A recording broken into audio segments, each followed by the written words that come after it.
तो आज यहाँ हम समझेंगे इस वीडियो में ओम्स लॉ क्या होता है। ओम्स लॉ में ये एक बेसिकली लॉ है जो बताता है कि पोटेंशियल डिफरेंस और करंट दोनों एक दूसरे पे डायरेक्टली प्रोपोर्शनल रहता है। तो यहाँ इसका एक स्टेटमेंट है, पहले हम पढ़ लेते हैं। When temperature, pressure and all the other physical condition are constant, then potential difference applied across the ends of the wire is directly proportional to current flowing through it। ये क्या रहा है कि जब भी बाहर का टेम्परेचर, प्रेशर और जो भी फिजिकल कंडीशंस रहते हैं वो कांस्टेंट रहेंगे, तो potential difference applied across the ends of the wire. Potential difference यानी ये वायर के एंड्स में अगर अप्लाई किया जाए तो जैसे जैसे ये पोटेंशियल डिफरेंस हम बढ़ाएंगे, वैसे वैसे आपका करंट भी बढ़ते जाएगा। अब नेक्स्ट स्टेप में डायरेक्टली को हटाते हैं और यहाँ एक कांस्टेंट आता है और उस कांस्टेंट का नाम है resistance. Where R is resistance of the wire.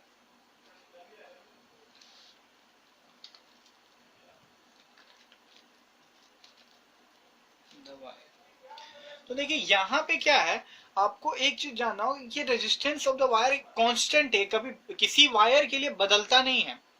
और इसके बारे में हम नेक्स्ट वीडियो में पूरी अच्छी तरीके से इसको समझने वाले हैं, क्योंकि ये इस वीडियो में थोड़ा लंबा हो जाएगा अगर हम रेजिस्टेंस का टॉपिक उठाएं। तो यहाँ हम अभी बेसिकली समझेंगे कि पोटेंशियल होता क्या है, पोटेंशियल डिफरेंस क्या होता है जो हम यहाँ अप्लाई किए हैं। तो पहले इधर आते हैं थोड़ा। तो V is equals to R I. अगर हम यहाँ पे R का फॉर्मूला निकाल दें,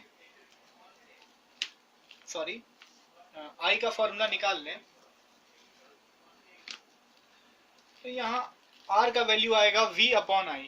तो अगर R हम जैसे जान रहे हैं कांस्टेंट है, तो ये अगर ये कांस्टेंट है तो फिर हमारा V अपॉन I भी कांस्टेंट होगा, क्योंकि ये कांस्टेंट है। तो ये V अपॉन I क्या है पहले ये जानिए। तो V अपॉन I कुछ नहीं है, अगर हम ग्राफ में इसको देखें, अगर हम इसे ग्राफ में देखें तो यहाँ होता क्या है, अगर यहाँ हम अपना पोटेंशियल डिफरेंस ले लें और ये हम अपने करंट फ्लोइंग को ले लें, तो ये जो स्ट्रेट लाइन जाएगा जो कि एक स्लोप है, जो कि कॉन्स्टेंटली आगे बढ़ रहा है, वो हमारा रेजिस्टेंस रहता है। ये एग्जाम में भी आता है आगे करने को, इसके ऊपर हम न्यूमेरिकल भी बनाएंगे। तो यहाँ ये जो लाइन है ये रेजिस्टेंस को शो करेगा। और रेजिस्टेंस का फॉर्मूला निकालने का एक तरीका है कि यहाँ आप कहीं से समझ लीजिए ऐसे करके यहाँ से यहाँ तक ये पोटेंशियल डिफरेंस है और ये यहाँ से यहाँ तक हमारा करंट है। तो यहाँ से यहाँ तक हम एक हाइट परपेंडिकुलर गिराते हैं, यहाँ एक थीटा बन रहा है। क्लास 10 में पढ़ेंगे आप थीटा क्या होता है, एंगल होता है। तो ये जो थीटा है, और जैसे ये यहाँ से यहाँ तक V है तो यहाँ से यहाँ तक भी V होगा, यहाँ से यहाँ तक करंट है। तो अब tan थीटा का वैल्यू हम निकालेंगे, तो tan theta is equal to होता है V अपॉन I, ठीक है। अब tan theta is equal to V upon I, और ये जो tan थीटा होता है और कुछ नहीं होता है, ये स्लोप के बारे में बता रहा है। ये जो स्लोप, ये जो लाइन है उसके बारे में बता रहा है। तो हमें पता है कि यह slope is equal to V upon I। अब V अपॉन I का वैल्यू हम यहाँ से जान रहे हैं क्या है, रेजिस्टेंस है। तो हमें पता चलता है कि भाई ये जो स्लोप है और वो कुछ नहीं है, वो रेजिस्टेंस है। चलिए ये तो हो गया ग्राफिकली समझने के लिए। अब थोड़ा सा हम एक चीज आपसे पूछते हैं, यहाँ पे जब हम ये पोटेंशियल डिफरेंस अप्लाई किए तो इसका मतलब क्या होता है, इसे थोड़ा अच्छा समझते हैं।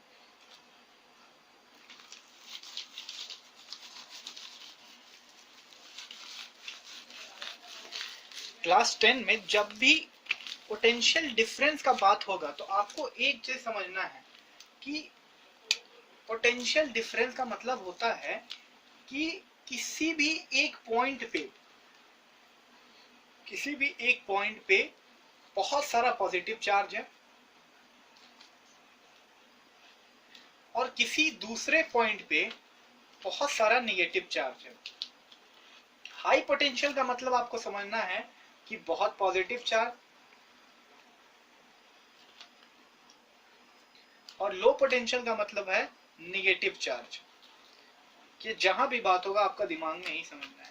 और अगर आप अपने घर में स्विच को देखें तो कुछ इस प्रकार का होता है, इसका भी कुछ काम है। ये तो हमारा होता है न्यूट्रल।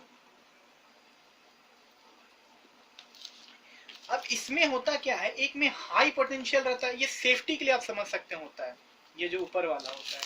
इस एक में होता है हाई पोटेंशियल,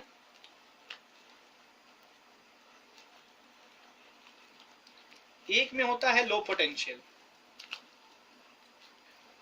और आपको एक चीज पता होना चाहिए कि करंट जब भी फ्लो करेगा तो वो हाई पोटेंशियल से लो पोटेंशियल की ओर ही जाएगा, हाई पोटेंशियल से लो पोटेंशियल की ओर ही जाएगा करंट। तो जैसे अभी क्या है, इन दोनों के बीच में कोई पाथ नहीं है, और यहाँ पे एयर है। क्या है?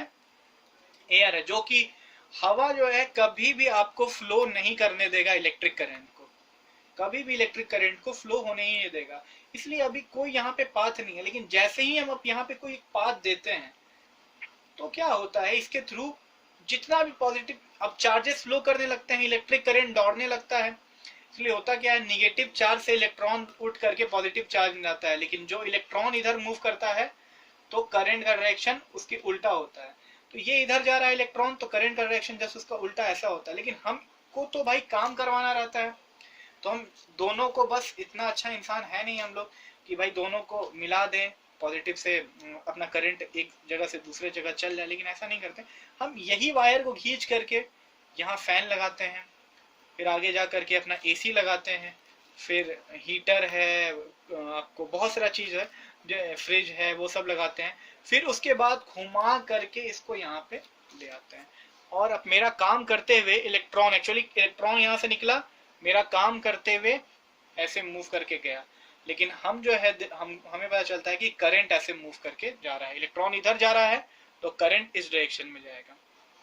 ठीक है, तो ये होता है पोटेंशियल डिफरेंस और करंट का रिलेशन, कि जिस तरफ ये जो पोटेंशियल है, मतलब जहाँ पे हाई पोटेंशियल का मतलब जहाँ पे ज्यादा पॉजिटिव चार्ज, लो पोटेंशियल का मतलब जहाँ ज्यादा नेगेटिव चार्ज। और हाई पोटेंशियल से लो पोटेंशियल की तरफ करंट जाता है। एक्चुअली नेगेटिव चार्ज से इलेक्ट्रॉन मूव करता है पॉजिटिव चार्ज की तरफ, बट जिस डायरेक्शन में इलेक्ट्रॉन मूव करता है उसके जस्ट अपोजिट डायरेक्शन में करंट मूव करता है। और ये हमारा था आपका जो स्विच होता है उसके बारे में थोड़ा सा नॉलेज।